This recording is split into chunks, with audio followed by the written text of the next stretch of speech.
अध्यात्म पिपासु आत्माओं, जीवन का सत्र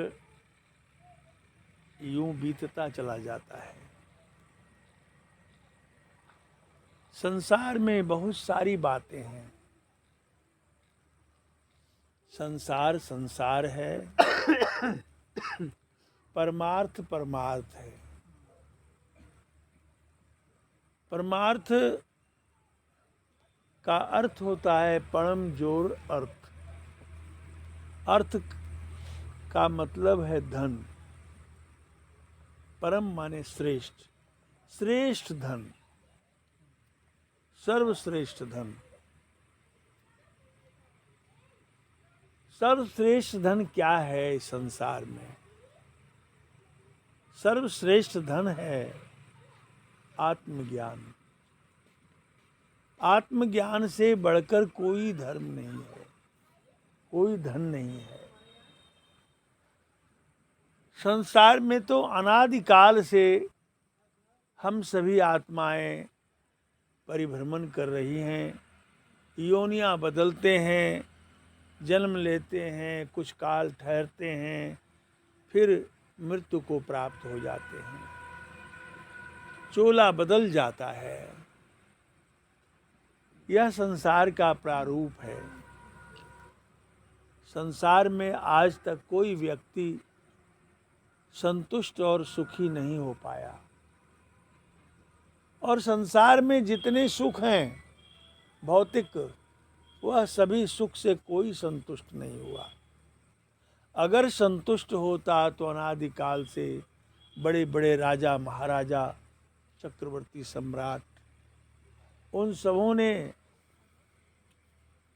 सर्व वैभव को छोड़कर और जंगलों की खाक छानी, पर्वतों कंदराओं में ध्यानस्थ होने के लिए अथक प्रयास किया। इसलिए कि वह क्या चाहते थे, संसार का सुख या परमार्थ चाहते थे। वह वस्तुतः परमार्थ के लिए ही संसार का त्याग किया। समय काल का अंतराल होता है। वो समय कुछ और था, अभी समय कुछ और है।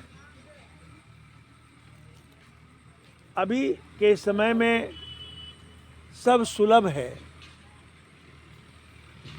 अध्यात्म ज्ञान भी सुलभ है और प्राकृतिक साधन भी सुलभ है। तो जीवन में अध्यात्म की बड़ी आवश्यकता है। आत्म अंतर आत्मा अनुभव में पहचान। आत्मा के अंतर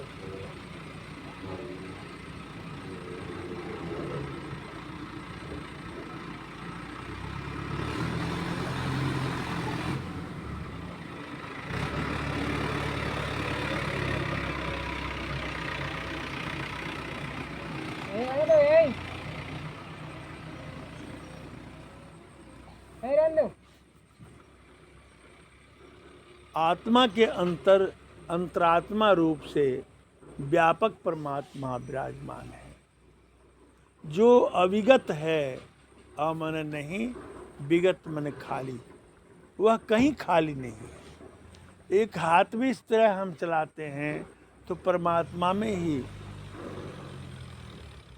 वह चल रहा है। अंतर बाहर सर्वत्र व्यापक है वह परमात्मा। उसका कोई अवतार नहीं होता है, कोई अवतरण नहीं होता। अवतरण माया का, जीव का होता है, काल का होता है। किंतु परमात्मा जो है सबसे परे है और सबसे अंतस में है, सबके अंतस में। उसी परमात्मा को समझाने के लिए बंदी छोर सदगुरु कबीर साहब चारों युगों में आते हैं और समय समय से आकर संसार के आत्माओं को झकझोरते हैं कि भाई जगो उठो, तुम अनादिकाल से इस संसारग्रस्त होकर के और संसार में कठिन दुख भोग रहे हो। यह संसार कांटे की बाड़ी है, जीवन कागज की पुड़िया है, अनादि अन्य अन्य ढंग से समझाया साहब ने। और समय समय से हम जैसी आत्माओं को भी प्रेरित करके अनुचर बनाकर संसार की आत्माओं को चिताने के लिए भेजते हैं। हम सब एक तरह से चौकीदार हैं, आत्माओं को जगाने के लिए प्रयास करते हैं। जागते रहना भाई, यह मुर्दों का देश है, यह मृत्युलोक है, यहाँ कोई जिंदा नहीं रहता, यहाँ का सत्य ही मृत्यु है। लेकिन तुम अमर हो, तुम्हारा भोजन अमृत है। तुम इस संसार में आकर के जहर पीकर क्यों मदांध हो रहे हो? और एक दिन तुम्हें तो मरना है। और जन्मत मरत दुसह दुख होई, राम कृपा बिन सुलभ न सोई। जन्मते मरते इतना दुख है कि मत कहा जाए कि कितना दुख है, उसका माप तौल नहीं। सद्गुरु हमेशा चारों युगों में आते हैं। चारों युग जग प्रगटिया नित्य अनादि गुरुदेव, ब्रह्म विद्या गुरु आदि हैं अनुरागी पद सेव। यह ज्ञान जिसे अध्यात्म ज्ञान कहते हैं, वह ज्ञान अनादि है। इस ज्ञान को प्राप्त कराने के लिए साहब संसार के जीवों को बहुत चिताया। हम उन्हीं की बातों को कह रहे हैं। और जितने संत महात्मा हैं, जिस भी संप्रदाय के हैं, उन्हीं की बातों को अपने ढंग से कह रहे हैं। यानी कि कोई अपने से अलग ढंग से कोई लाया। चूँकि कबीर साहब जो हुए, उन्होंने कहा जेते पत्र वनस्पति और गंगा की रेण, पंडित बेचारा क्या करे, कबीर कही मुख बैण।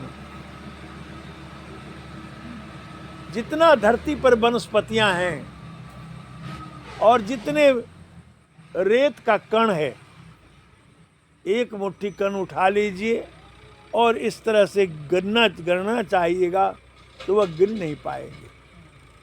और धरती पर जितने बालू के कण हैं, उतनी बानी साहब ने कही।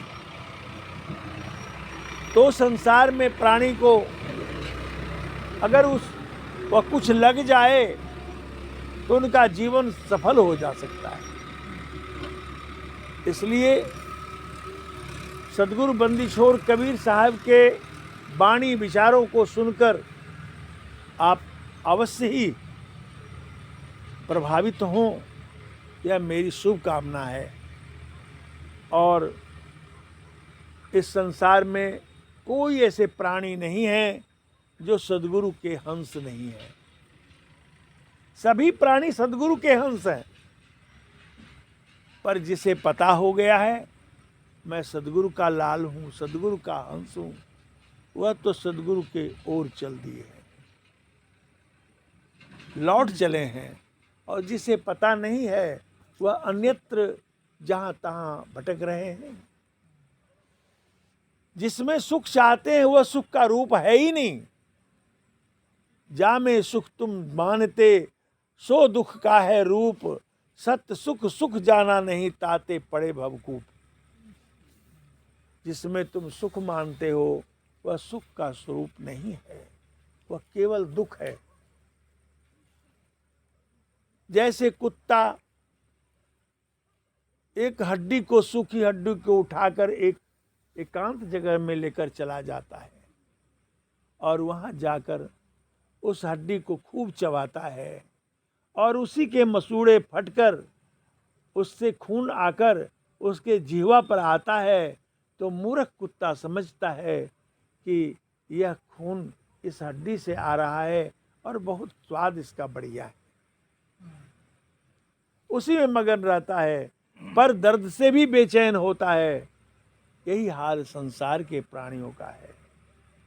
संसार के प्राणी सोचते हैं कि जितने सुख हैं भौतिक, यह सुख, यही सुख सबसे श्रेष्ठ है, लेकिन वह श्रेष्ठ सुख नहीं है, वह दुख दे जाता है हमेशा। सभी दुखी होते हैं उनसे, आज तक दुख छोड़ करके सुखी नहीं हुए। कोई पुत्र पैदा कर लेता है, अगर पुत्र की कामना करता है, पुत्र अगर नालायक हो गया तो वह भी उसके हृदय को साल देता है,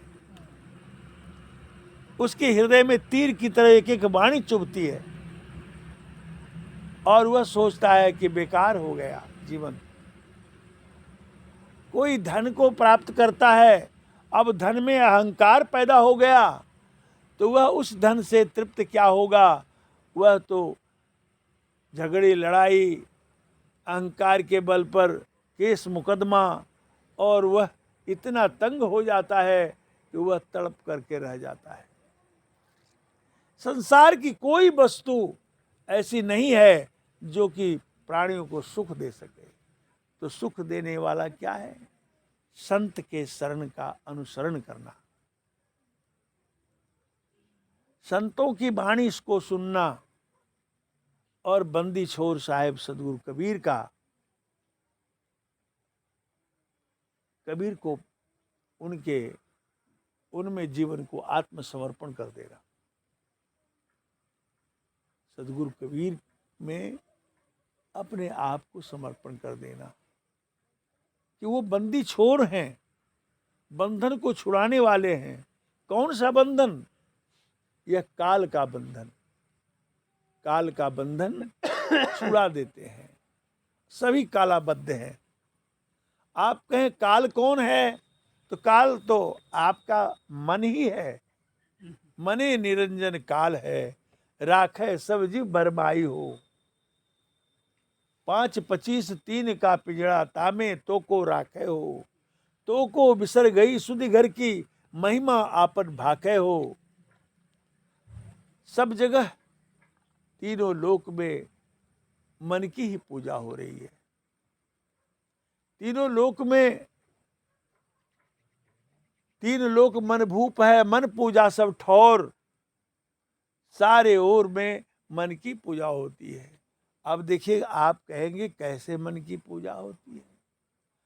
तो मान लिया जाए कि आप 5 भाई हैं, आपके मन जब तक मिल रहे हैं तो ठीक है।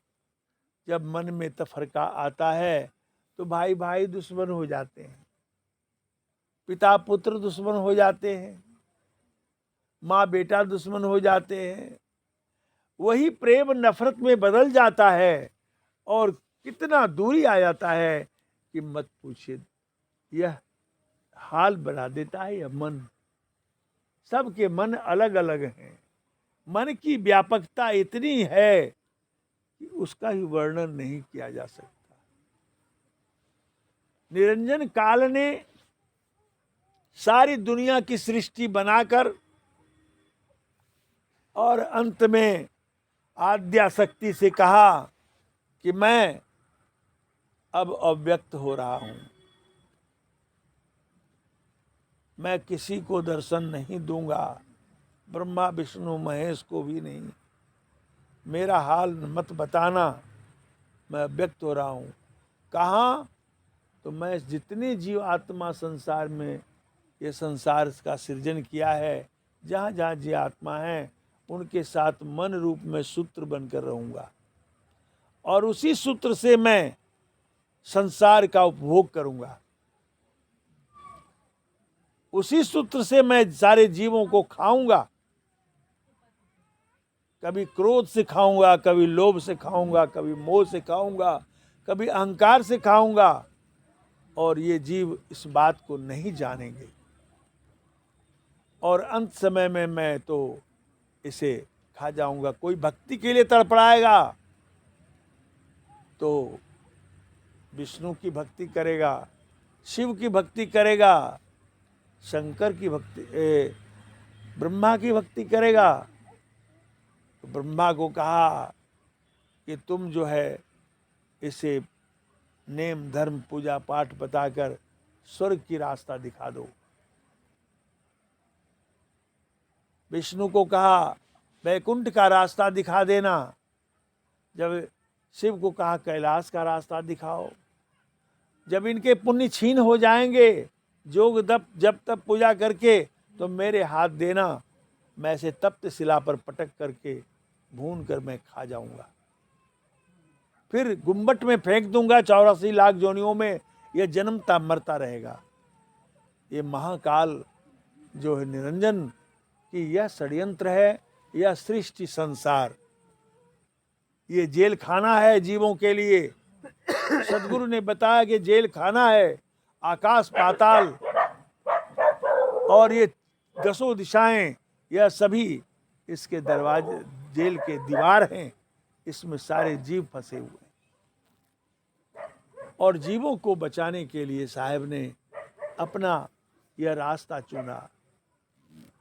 बहुत मुश्किल से इस संसार में जीव को चिताना चाहा और चाहते हैं कोई जीव, कोई की साहिब कहेंगे कोई जीव हमारा हो, सब नहीं कर सकते, क्योंकि यह उलटने का साधन है, यह उलटने का साधन है, लौटने का साधन है। साहेब कहते हैं कि तुम लौट चलो इंद्रियों से, मन से, प्राण से, जो संसार के विषयों में तल्लीन हो, इनसे अपने चेतना को समेटो और अंतरात्मा में स्थित हो जाओ, अपने आप में ठहर जाओ, फिर मैं तुझे अमर लोक ले जाऊंगा, अमृत पिलाऊंगा, अमृत खिलाऊंगा और तुम्हें अमर कर दूंगा। जो मृत्यु का जो दग्ध दाग लगता है, बार बार जन्मना मरना, ये तुम्हारा सदा के लिए छूट जाएगा, यानी मुक्त कर दूंगा। इन काल से मुक्त किससे होना है? काल के कराल ग्रास से मुक्त करने के लिए साहब ने सारी व्यवस्थाएं बताई। अब गद्दियां हैं, जगह जगह गद्दियां हैं, वहां से भी प्रकाश हो रहा है। और जो भी सदगुरु के हंस हैं, वो वहां से अपने जीवन का सुधार कर रहे हैं, ले रहे हैं, अपने आप को सुरक्षित कर रहे हैं और करना चाहिए। सदगुरु की महिमा अनंत, अनंत किया उपकार, लोचन अनंत उघारिया, अनंत दिखावन हार। वह अनंत दिखाने वाले हैं, उनकी महिमा अनंत है। सदगुरु से बड़ा इस संसार में कोई नहीं है। कोई बाहर आंखों से, कान से, पंच ज्ञानेंद्रिया से, पंच कर्मेंद्रियों से जो भी बाहर देख रहे हैं, सुन रहे हैं, जान रहे हैं, समझ रहे हैं, वह सभी माया है। और इन माया में सभी आत्माएं फंसी हुई हैं, उलझी हुई हैं। उसे पता ही नहीं लगता कि मैं क्या करूं। ये सत्य है कि वो सत्य है, कि वो सत्य है कि वो सत्य है। इन्हीं उहापोह में इनका जीवन गुजर जाता है। ऊपर से काल भगवान का चक्र भी है।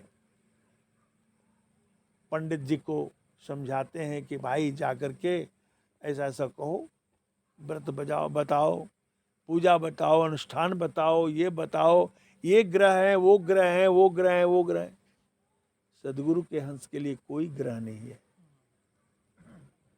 कोई दिन अच्छा बुरा नहीं होता, उनके लिए सब दिन अच्छा होता है।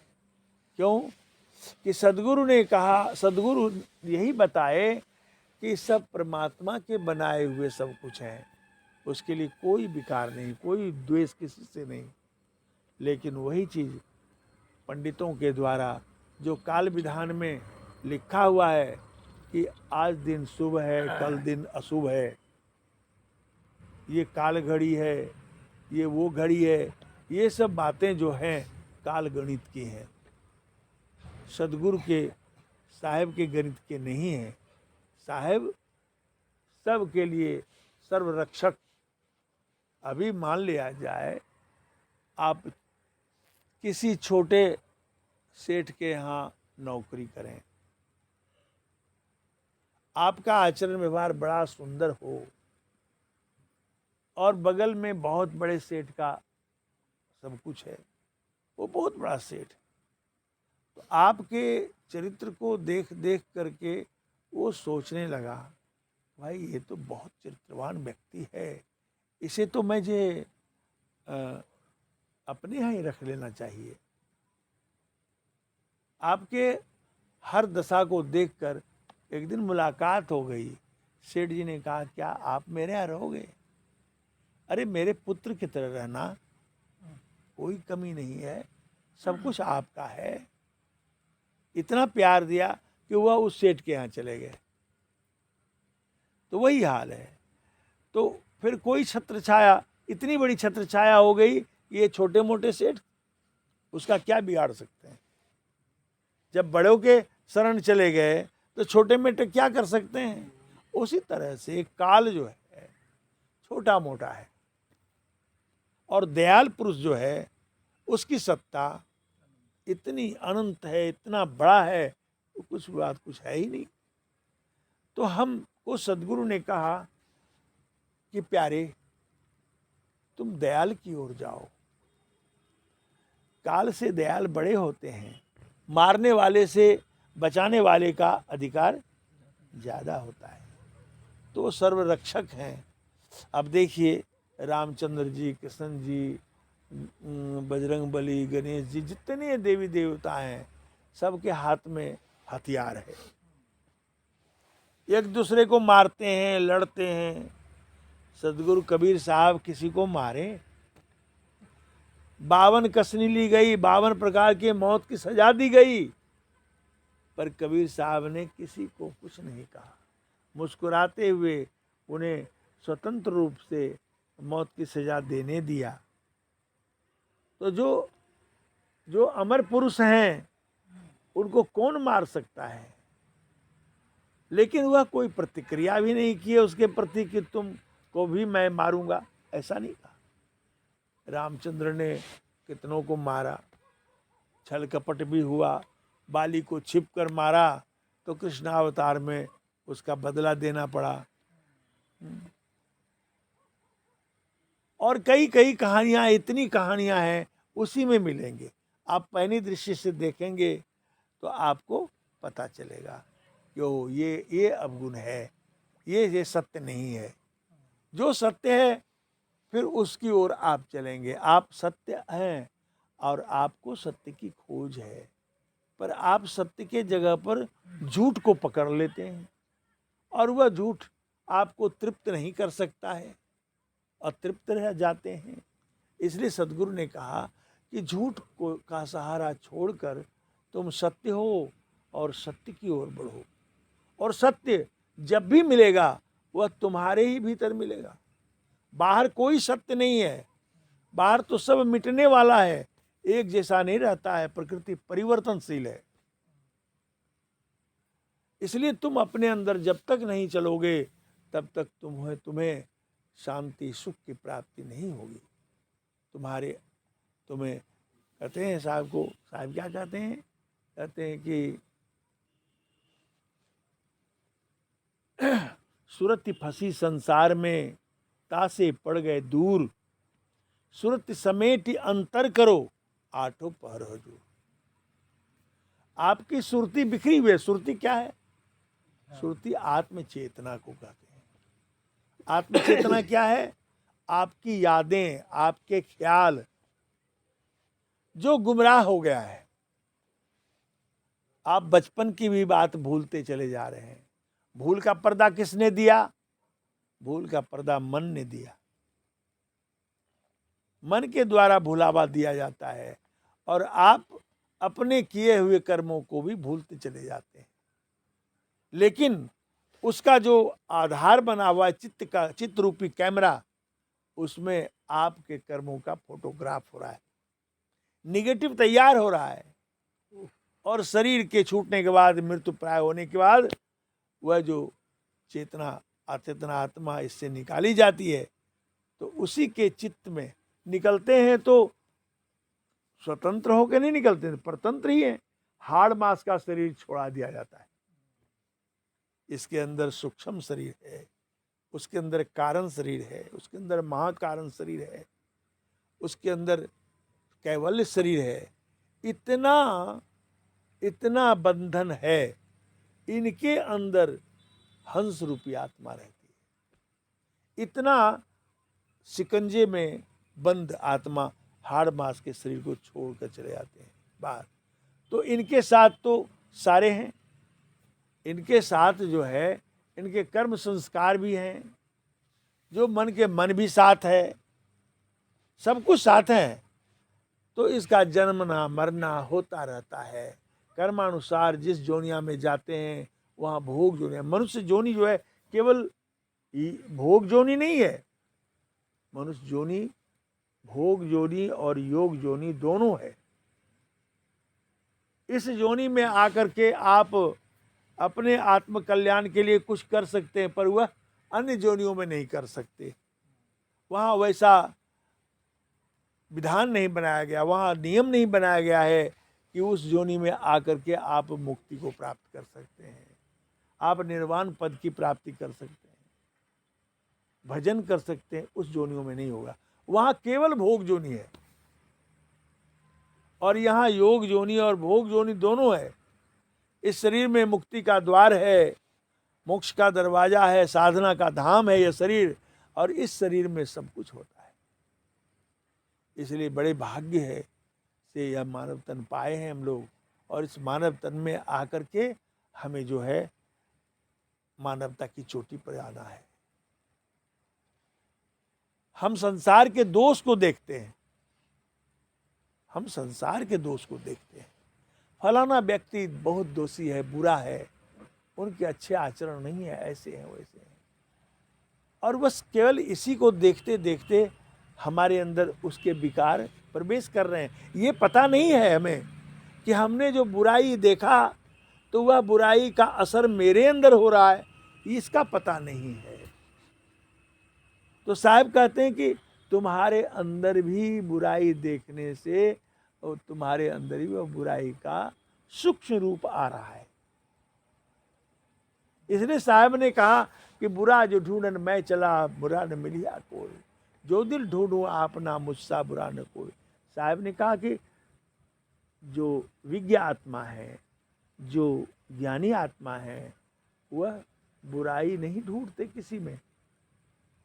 अगर बुराई ढूंढने चले भी गए तो वह समझा रहे हैं कि बुरा न मिलिया कोई, कोई बुरा नहीं मिला। कब नहीं बुरा मिला? जब हमारे अंदर यह विवेक हो गया कि हमारे अंदर भी बुराइयां हैं। तब जब हमने अपने अंदर ढूंढा बुराइयों को लगा कि सबसे बुरा तो मैं ही हूं। तो कहा कि ग्रहण करो गुण जगत से, अवगुण देख न कोई, अवगुण देखो आप में, त्याग जतन कर सो। दूसरों की बुराई ना देखकर अपने अंदर बुराइयों को देखकर जतन से, मेहनत से उस बुराइयों को त्यागे। यही प्रक्रिया मनुष्य जीवन की है कि आप अगर अपनी बुराइयों को त्यागते चले जाते हैं तो अच्छाइयां रहेंगी। मन क्या है? मन एक घड़ा है, खाली घड़ा, उसमें कुछ न कुछ रखा जाता है। आप घड़े में अनाज रख दें तो दूसरी चीज जो है निकल जाएंगे। उसमें अगर अनाज निकाल दें, सब कुछ निकाल दें, तो वायु तो है, घड़ा खाली कभी नहीं रहता है। इसलिए मन के अंदर कुछ न कुछ रहता है। तो मन रूपी घड़े में आप बुरे चीज को निकालिए, अच्छे चीज को ग्रहण कीजिए। अच्छे चीज रहेंगे तो आपके संस्कार जो हैं उत्तम होंगे, और उस संस्कार के बल पर आपकी भक्ति बढ़ेगी। आपका सत्संग में बार बार जाएंगे, सत्संग की बातों को सुनेंगे, संतों के ज्ञान को सुनेंगे, तो उस पर विचार करेंगे तो आपके मन भी पवित्र होने लगता है। या पता थोड़ी लगता है कि कैसे मन पवित्र होता है। अभी छोटा बच्चा है, पूरन साहब के घर में इनके पोते हैं, प्रेम जी के बच्चे छोटे छोटे हैं, कितना सुसंस्कृत हैं कि वो भक्ति भाव अभी से जानते हैं, संतों की सेवा कैसे करना है वो जानते हैं। क्यों? यह प्रभाव पड़ता है। आप घर तो पाठशाला है, माता पिता गुरु हैं, प्रथम गुरु, और उनसे ही सीखते हैं। माता पिता गालियां देंगे तो बच्चे गालियां सीखेंगे। माता पिता ज्यादा लाड़ प्यार करेंगे तो मन शोक हो जाएंगे। साम दान दंड विभेद नहीं रखते हैं तो माता पिता अपने बच्चों को बिगाड़ रहे हैं। बाद में कहेंगे कि मेरा पुत्र तो ऐसा है, गलत है, अच्छा नहीं है। तो पाठशाला ही वैसी बनाए हैं आप, तो बच्चे कैसे होंगे? आपने पाठशाला दिया है बच्चे को, तो बच्चा वैसा सीखा है, बड़ा होकर वैसा करेगा, तो आपको क्षोभ होगा, पीड़ा होगी, तो वो ठीक नहीं है। अगर बड़े सुधर जाते हैं, ठीक होते हैं, बच्चे भी उनको देखकर सुधरते हैं। मेरे कहने का अभिप्राय यह है कि आप सभी सदगुरु साहेब बंदी छोड़ कबीर के हंस हैं, आत्मा है, और उनका ज्ञान अमृत ज्ञान है। उनके अमृत ज्ञान से प्रभावित हैं और डूबते चले जाएं, उनके ज्ञान में डूबते चले जाएं, और वह जितना डूबेंगे उतना ही आप मालो माल हो जाएंगे, आप धन्य हो जाएंगे। इसलिए डूबने की आवश्यकता है।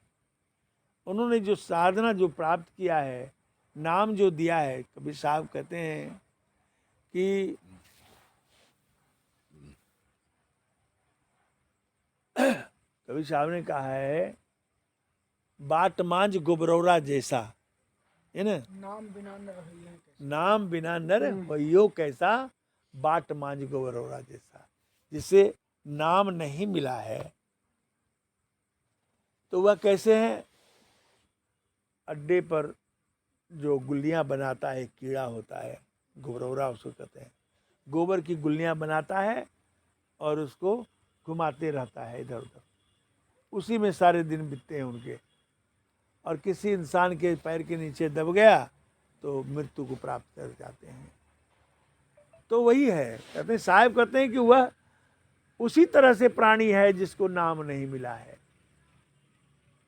वह तो उसे तो कुछ नहीं, संसार के प्रपंच में उसको जीना है, संसार में जितने प्रपंच हैं उसी को भंजाना है, फलाने कैसे हैं, चिल्लाने कैसे हैं। दो व्यक्ति अगर जुड़ते हैं तो तीसरे की बात करते हैं, अपनी आत्मकथा नहीं कहते, तो दूसरे तीसरे की बात करते हैं। कहा भाई वो, अरे वो तो ऐसा है वैसा है, ये सब करते हैं। तो यह करने के लिए साहब कहते हैं, वह कौन है? जो निगुरा है, जो गुरुमुखी नहीं है, जिसे ज्ञान प्राप्त नहीं हुआ है, जो कि नाम नहीं मिला है जिसको, और जिसको नाम मिला है उसको फुर्सत कहाँ है? प्रपंच के लिए फुर्सत कहाँ है? बैठे हैं, बातचीत कर रहे हैं, अकेला हो गए तो नाम में हैं, नाम का स्मरण कर रहे हैं। सुमरन सुरत लगाए के मुक्ते कछु न बोल, बाहर का पट बंद कर अंतर का पट खोल। अंतर के पट को खोलने की बात कहें साहब ने। अंतर में दरवाजे हैं, 10वें दुवरिया लागी केवरिया, खोलो शब्द के जोर से। वज्र का ताला पड़ा है, साहब ने कहा है कि उस वज्र के ताला को कुंजी बता दियो ताला खुलन की। आपको कुंजी बता दिया ताला खुलने का। ऊंचा महल अजब रंग बंगला, साईं की सेज लागी फूलन की। साईं की सेज लगी है, फूलों की सेज। वो अनंत आनंद का, सुख का एहसास होता है। उस दरवाजे को खोलने के लिए चाबी बता दिया, ताला दे दिया। तो उसको खोलें, उसको खोलने के लिए आपको नाम धरा दिया गया है। नाम को स्मरण करें, सिमरन करें और अंतर ही अंतर चलते फिरते श्वास श्वास में करें। बैठ गए हैं तो मन से करें, मन से ऊपर उठे तो साहब ने कहा कि मुख से जपै सो मानवा, मन से जपै सो देव, सूरत से जपै सो संत हैं ताकि करियो से। कि मुख से जपते हैं तो मनुष्य ताकि और चल पड़े और मनुष्य हो गए, अब मनुष्य हैं वो। और सूरत से जपते हैं नहीं, मन से मुख से जपते हैं तो मनुष्य हो गए, मन से जपने लगे तो देवतुल्य हो गए। सूक्ष्म होने लगे, आपकी चेतना सूक्ष्म होने लगी तो वह देवतुल्य हो गए। और सुरति से जपने लगे तब तो संत हो गए। सुरति जो आपको मैंने कहा भी, ख्याल जो आपकी है गुम पड़ गई है, भूलने का प्रक्रिया हो गया, भूलते चले जा रहे हैं। कितने जोनियों को हमने भ्रमण किया और आज मनुष्य बन के बैठे हैं। तो उन सभी बातों को तो याद नहीं रखे, उस पर भूल का पर्दा लग गया और वह जो भूल बैठे हैं अब वह ख्याल नहीं है, तो वह सूरत में बातें नहीं है। इसलिए जब आप नाम का स्मरण करेंगे और गुरु के बताए हुए भूमि पर स्थिर होंगे तो आपके पर्दा हट जाएंगे और पर्दा हटते ही दिखने लगेगा। क्या देखेंगे? अपना ही ख्याल होगा। पहले आप अपने ख्याल में आएंगे, आप कौन थे, कहाँ थे पहले, किस जोनियों में थे, वह दृश्य पट पर आएगा, वो भी दिखेगा। तब तो आपको संतोष होगा, ओह हमारी ऐसी सी स्थिति थी, हम ऐसे जोनियों में भटके थे, आज दयालु की कृपा से हम समझ रहे हैं। जब खुद को देख लेंगे, खुद का किताब पढ़ लेंगे, आप स्वाध्याय कर लेंगे। स्वाध्याय मतलब स्व माने अपना अध्ययन करेंगे गुरु के बताए मार्ग में नियुक्त होने से, तब आपको संतोष होगा। जैसे किसी किताब को पढ़ करके आप उसका रहस्य जान लेते हैं तो आपको संतोष हो जाता है कि ओह ये बातें हैं इन किताब में, संतोष हो गया।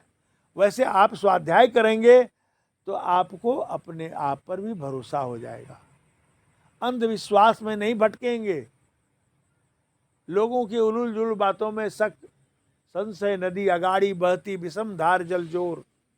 संशय की नदियां बहुत तीव्र गति से बहती हैं मन के कराल ग्रास के ओझल में। ये करेंगे तो ये हो जाएगा, वो करेंगे तो वो हो जाएगा, ओह क्या करूं, ये संशय है मन में, विश्वास नहीं है, अपने आप पर भी विश्वास नहीं है। इतना कमजोर हो गए हम कि अपने आप पर भी सहाय, अपने आप पर भी भरोसा नहीं और विश्वास नहीं है। क्यों? कि हमें उतना कमजोर बना दिया गया है। किसके द्वारा? काल भगवान के द्वारा। जब कमजोर होंगे तभी तो वो खाएगा, जब आत्मबल हो जाएगा तो कौन खाएगा? गुरु की सत्ता और आपकी शक्ति दोनों के मिल जाने से वरदान स्वरूप हो जाते हैं और दुनिया में कोई आपका कुछ नहीं बिगाड़ सकता। इसलिए साहब कहते हैं कि गुरु भक्ति अति कठिन है, जस खाड़े की धार, हिले दुमै से कटी मुए नीचल उतरे पार। निश्चल होकर के पार उतर जाते हैं, चलायमान नहीं रहता, स्थिरता आ जाती है, तभी पार होते हैं। हमारा मन तो दौड़ रहा है संसार में, फुर्सत कहाँ है? आप जरा एकांत में हो जाइए तो देखिए कि आपके अंदर बिंजुर की आवाज आ रही, बिंजुर से बजती है, वो थोड़ी सी, आम लोग भी थोड़ी स्थिर हो जाए आप प्लेटफॉर्म पर जा कर के खड़े हो जाइए, दो मित्र बात कर रहे हैं, ट्रेन आ गई, बहुत तीव्र गति में जा रही है, उस समय आपको स्वतः संवाद करना बंद कर देना पड़ेगा, चुप हो जाएंगे। जब वो गाड़ी प्रवेश कर पास हो जाएगी तो एकांत है तो फिर बात करेंगे। वही हाल संसार का है कि मेरा मन जो है संसार के धड़धड़ाहट में इतना बेचैन है कि हम अपने अंतर की आवाज़ नहीं सुन सकते। हमारे अंतर से आवाज़ आ रही है, वो नहीं सुन सकते। इसलिए साहब ने नाम धरा दिया। नाम इसलिए धराया कि नाम को पकड़ ले तो फिर तो नाम ही इसका संबल हो जाएगा, आधार बन जाएगा अपने अंदर नियुक्त होने के लिए, और अंदर नियुक्त होकर के हम जो है उस सतलोक को जाने के लायक बन जाएंगे।